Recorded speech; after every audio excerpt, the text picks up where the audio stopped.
I heard a faint whimper, like a whisper. "Please don't leave me again." That single sound stopped me in my tracks. In the middle of the bustling open market in Phoenix, where the clang of knives, the shouts of vendors, and the blare of car horns collided, I saw him. A Doberman puppy, barely a month old, curled up against a cracked and peeling wall.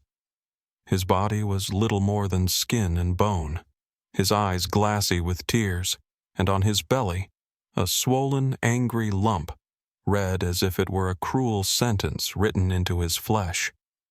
People stopped, then hurried away. Some covered their noses. Others shook their heads. "Don't touch it. That's bad luck. It's as good as dead. Don't waste your time."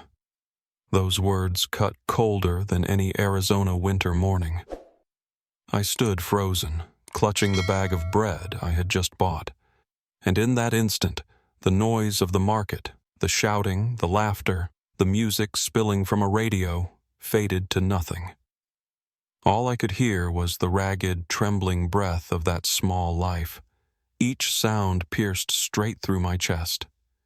He didn't bark. He didn't cry out. He only tilted his head, those cloudy eyes pleading, "Don't touch me. But please, don't leave me." My heart tightened. My name is Ethan Carter. I'm 42, a mechanic, living alone in a small apartment a few blocks from that market. I have no family left.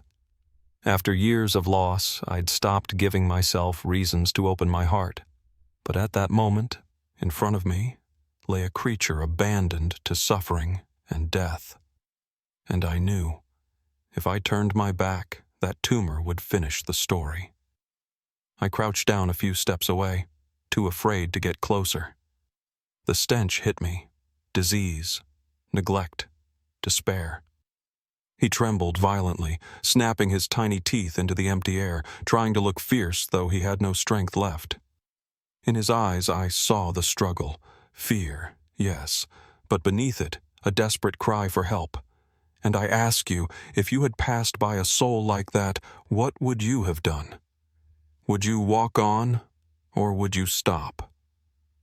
I still don't know what kept me there, rooted to the ground. Maybe it was that silent voice.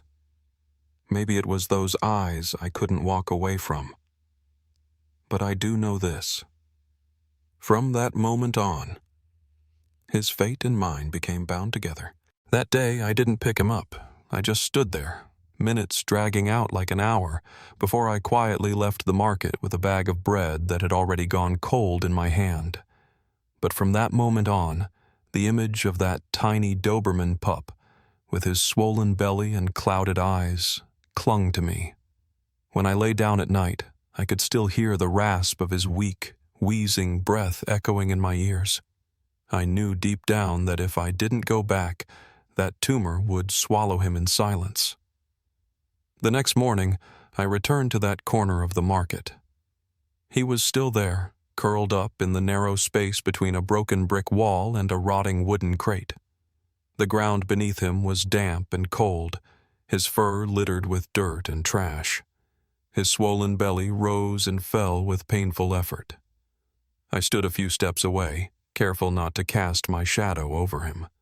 In my hands, I carried only a small bottle of water and a piece of bread torn into crumbs.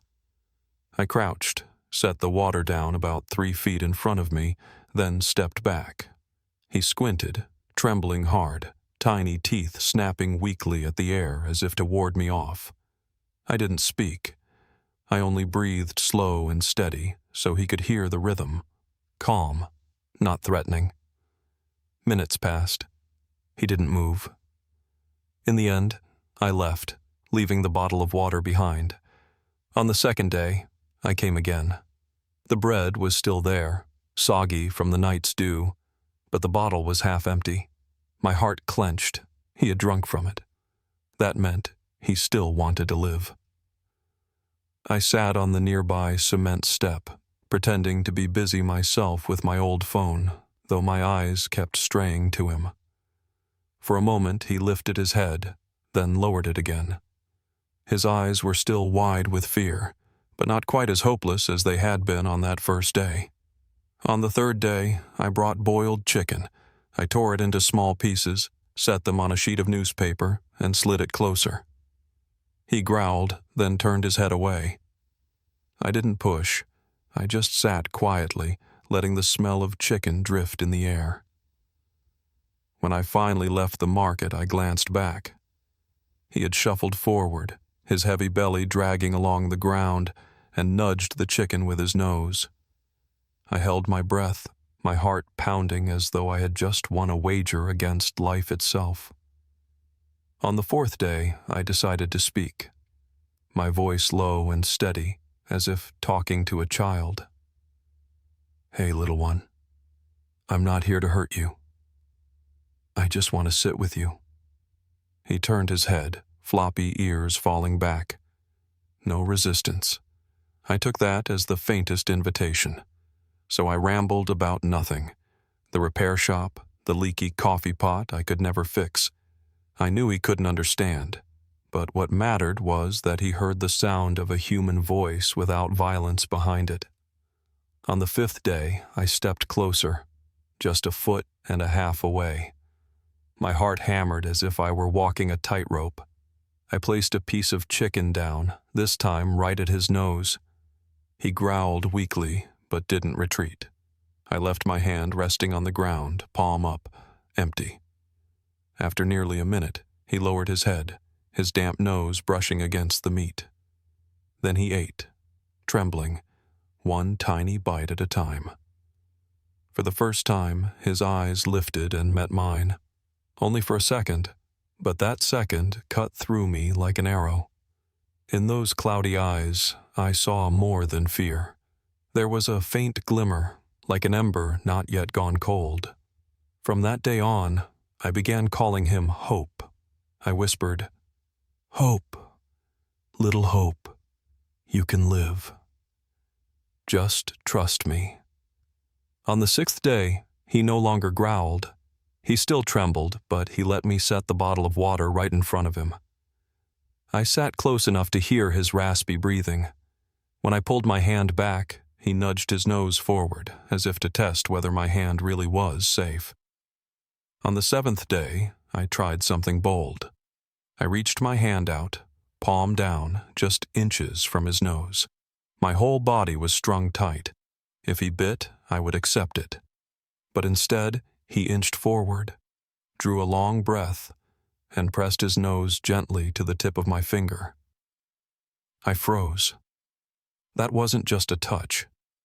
That was a moment of trust. A fragile life laying its survival in the hands of a stranger. I swallowed, breathing out slowly so I wouldn't break the moment. My hand trembled, but I kept it steady. Hope pulled back, eyes filled with hesitation. Then he lowered his head again, touching my fingers a little longer this time. I felt the faint warmth of his breath, the sharp scent of sickness, the weight of a life almost slipping away. And yet, still life. I whispered, "That's it. You let me come close. We'll go further than this." The market around us stayed loud, people buying and selling, no one paying attention. But in that small corner, something had shifted. A soul on the edge of giving up had begun to trust a hand. I stood up, my heart still pounding, and for the first time in years, I felt something warm stir inside me, something I thought I'd lost long ago. Hope. On the eighth day, I knew the time had come. Hope could not lie in that cold corner of the market any longer. The tumor on his belly had grown, tight and swollen, and each breath tore at that small body. I sat down and reached out one last time. Hope no longer growled. He looked at me, his cloudy eyes trembling but no longer turning away. And I understood. He had chosen to trust me. I wrapped my arms around that gaunt body. God, he felt light, like a wet towel, but that swollen belly heaved heavily against my hands, and it made me shudder. Hope gave a small whimper. His tiny claws clutched at my shirt, then slipped away as if he had no strength left. I hurried through the crowd. People stared. Some frowned, others shook their heads. "Don't waste your time. He won't make it. Bringing him home will only make him suffer." I said nothing. I only ran, my heart pounding, praying I could get him to the veterinary clinic at the end of the street in time. The clinic door flew open. An older doctor looked up and froze when he saw Hope. He set his coffee down and rushed out to take him from my arms. "This tumor is this large on a 1-month-old pup. The risk is very high," he said, his voice grave. My chest tightened. I watched Hope lie still on the metal table, his belly red and strained, his chest rising and falling in an odd rhythm.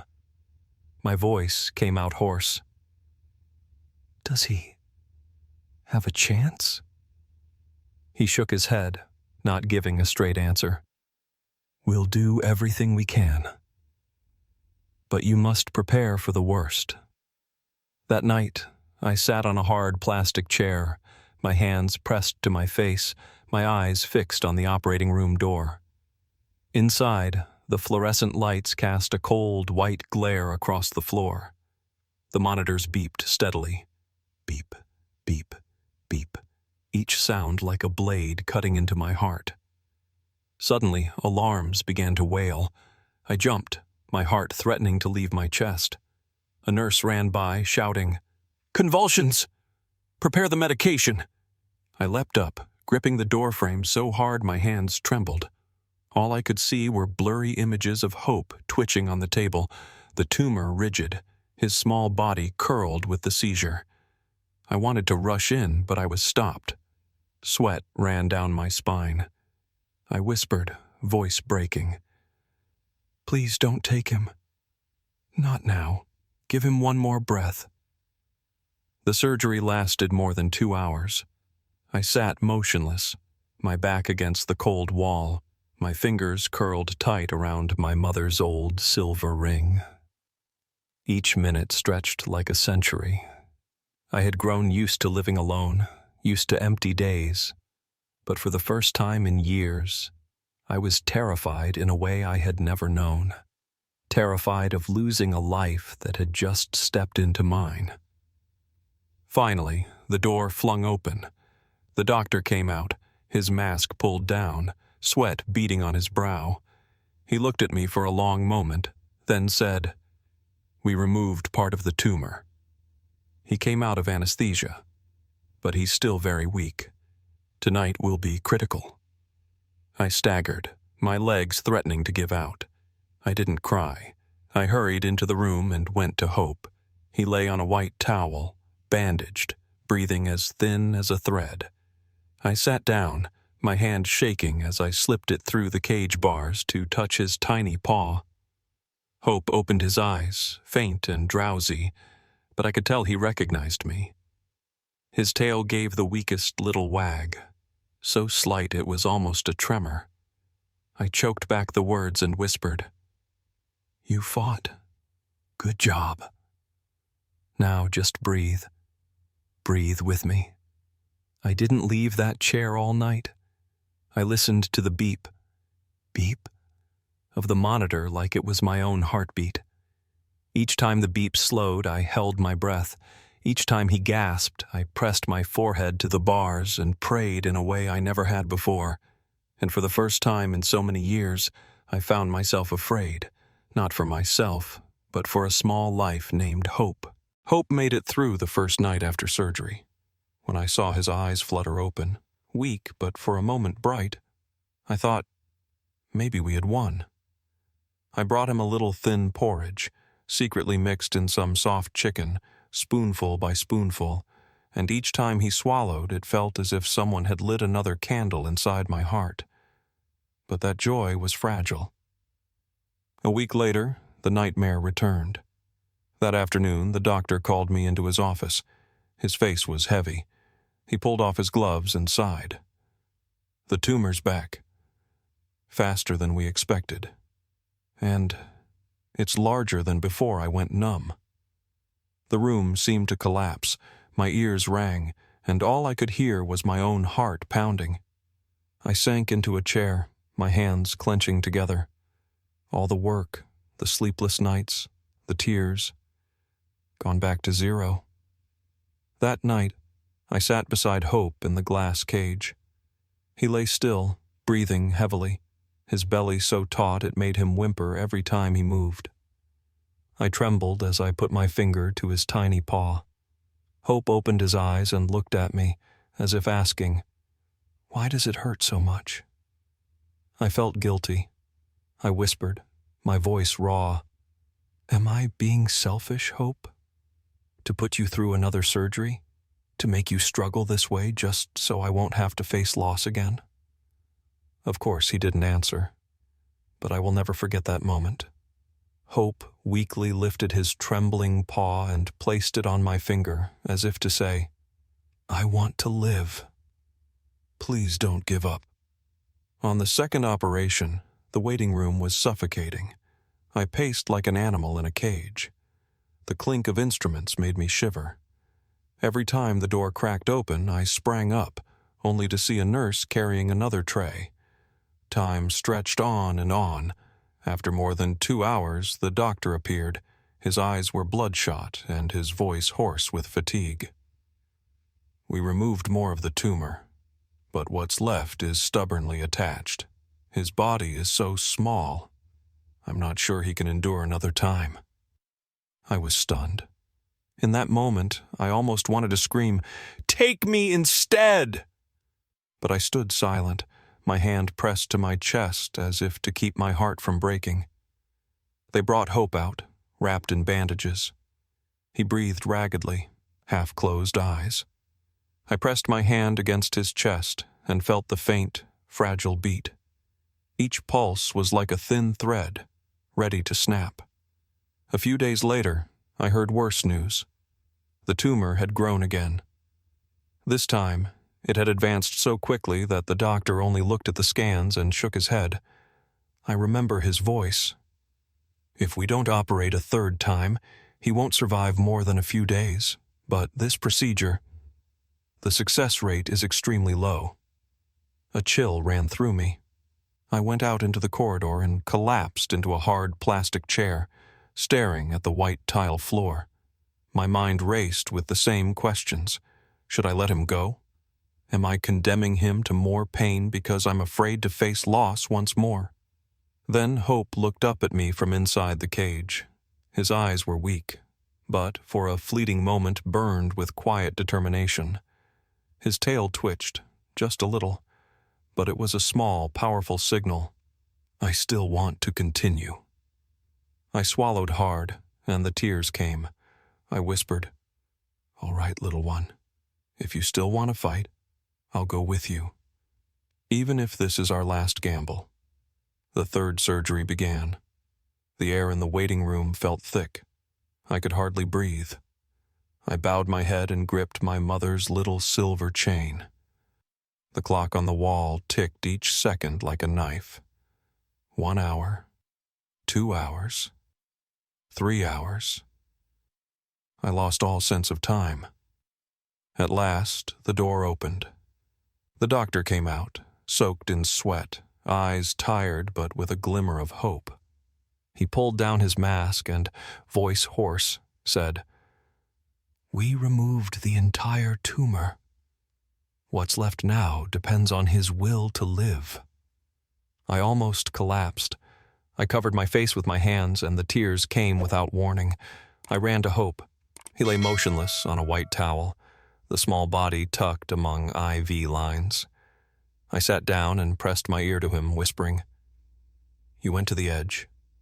Now rest. I'm right here. I won't leave." Hope made it through the third operation, but he lay motionless for hours afterward. I sat beside him, eyes fixed on every shallow breath, terrified that any pause might be the end. His body was wrapped in white bandages, the incision across his belly still raw, but that small face, still there, still fighting. On the first day, he didn't move. Everything had to be given by IV, water, medicine, nutrients. I whispered in his ear, repeating it like a prayer. You made it through.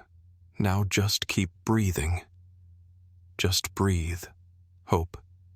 On the second day, I noticed his eyelids flicker. A tiny movement, but enough to make me hold my breath. I leaned in close, and for a heartbeat, those clouded eyes opened and scanned the room, then rested on me. I choked up and took his little paw in my hand. "Welcome back, kiddo." He didn't bark or whine. He only breathed, and in that look I saw a fragile spark. He still wanted to go on. The days that followed were a battle. The doctor warned, "Feed him only spoonfuls, soft and easy to swallow." His body can't handle more. I followed every word. Each thin spoonful of porridge I fed with a small spoon pressed to his lips. At first, Hope turned his head away, exhausted. I was patient, holding the spoon at his nose. After a while, his dry tongue timidly licked and swallowed. One spoonful, just one, and I felt like cheering. The next day, he managed 3 spoonfuls. I sat beside him, hands trembling as I cradled his head so he wouldn't choke. After every swallow, I whispered, "Good. Just a little more." To an outsider, those bites meant little. To Hope and me, they were victories. Then came the water. I remember the moment the doctor dripped liquid into his lips. At first he didn't react, but after a few times, his small tongue reached out and caught every drop. I nearly cried, a single drop of water. But for Hope, proof that he was still here, still wanting to live. By the second week, I could see strength returning. He tried to turn, lifting his head from the towel. His belly was still swollen and the incision red, but he fought. I bent down and put my hand near his paw. Unexpectedly, that trembling little foot rested lightly on my hand. Not a reflex, not unconscious. He knew I was there. His eyes met mine, clearer than before. Still weak, but resolved. As if he were saying, "I'm not giving up. Don't give up on me." I broke down and squeezed that paw, choking out, "We'll keep going, Hope." Both of us. On the 15th day, a miracle happened. I was sitting with the doctor's notes when I heard a faint scratching. Looking up, I saw Hope forcing himself up, legs trembling as he inched along the blanket. He toppled and his belly hit the towel with a soft thud. He whimpered. I lunged to lift him, but he struggled to rise again. I held my breath and let him try. And, wonder of wonders, he stood, if only for a few seconds, then fell. But in that brief moment, his little tail gave a small wag. Not a reflex. A joy. Through tears, I whispered, "That's it, Hope. You did it." In the days that followed, he practiced walking step by step. He fell. He breathed hard, then stood up again. Each extra step he took pulled me a little further out of the darkness of my past. Hope wasn't just recovering. He was proving to me, to the doctor, to everyone who had shaken their heads in the market. The will to live never surrenders. I sat by him with my hand always open so he would know I was there, and every time he collapsed, that trembling paw found my hand again, like a promise. We'll keep going, together. 2 months after the 3rd surgery, Hope was unrecognizable. His coat had grown short, sleek, and glossy black, catching the sunlight with those rich brown highlights unique to Dobermans. The belly where that cruel tumor once swelled now bore only a faint pink scar, thin as a thread. Every time I looked at that scar, my heart ached. Not from pain, but from knowing it was proof of a battle for life itself. Hope was no longer the trembling pup cowering in a corner. He learned to walk, then to trot, then to wag his tail when I picked up my car keys. At night, he no longer whimpered. Instead, he curled up beside me and slept soundly, his legs twitching now and then as if he were dreaming of running free. One Saturday morning, I decided it was time to bring hope back to the market, the place where it had all begun. The night before, I couldn't sleep. My heart raced, sweat slicked my palms. A strange fear gnawed at me. Fear that Hope would remember the pain, that he would tremble, that he might crawl back into a wall's shadow like before. But I knew if we didn't return, the past would never truly heal. When I carried Hope out of the car, Arizona sunlight poured over us, brilliant and blinding. The market was the same as ever, the cries of vendors selling oranges, lemons, herbs, the radio blaring old songs, the smells of smoke and dried fish mixing in the air. I held Hope close. He squirmed, his bright brown eyes scanning the crowd. I could feel his heartbeat thudding fast against my chest.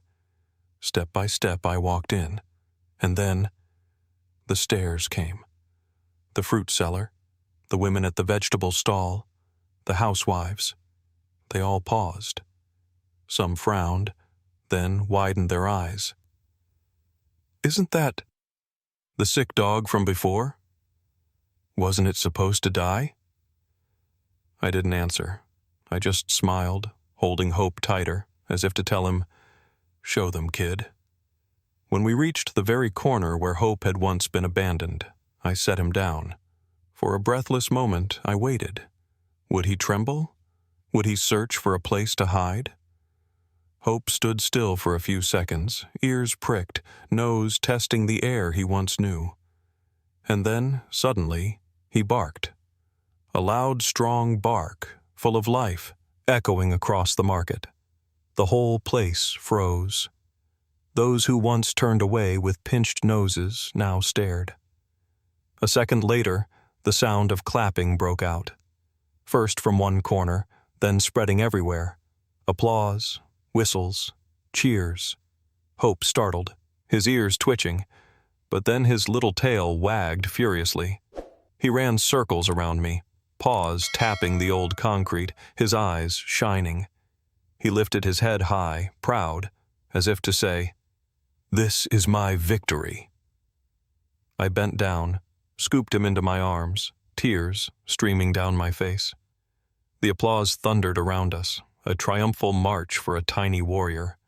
I whispered into his ear, voice breaking, "You've turned a place of death into a stage for hope. You didn't just survive. You won." Hope licked my chin, his eyes sparkling, and in that moment I knew with certainty nothing would ever bring him down again. I carried Hope out of the market that day, his bark and the echo of applause still ringing in my ears like a song of triumph. As I stepped away from the crowd, I lifted my eyes to the blazing Arizona sky, and it felt as if a mountain of weight had slipped from my chest. For the first time in years, I cried without shame.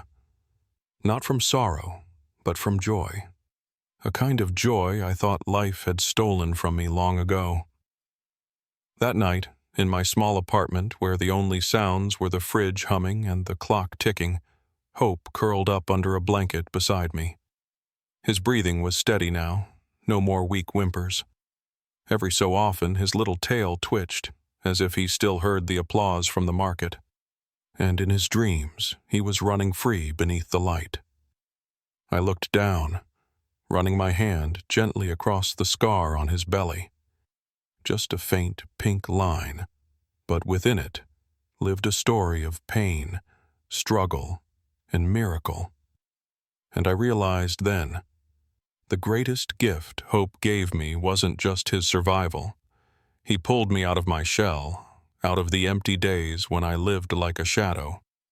Hope showed me that sometimes all it takes is a hand reaching out, someone willing to pause, for a life thought lost to come alive again. My dear friends, maybe right now you're thinking of a moment in your own life when you stood at that same choice, to pass by or to stop and help. Sometimes we keep walking because life already feels heavy.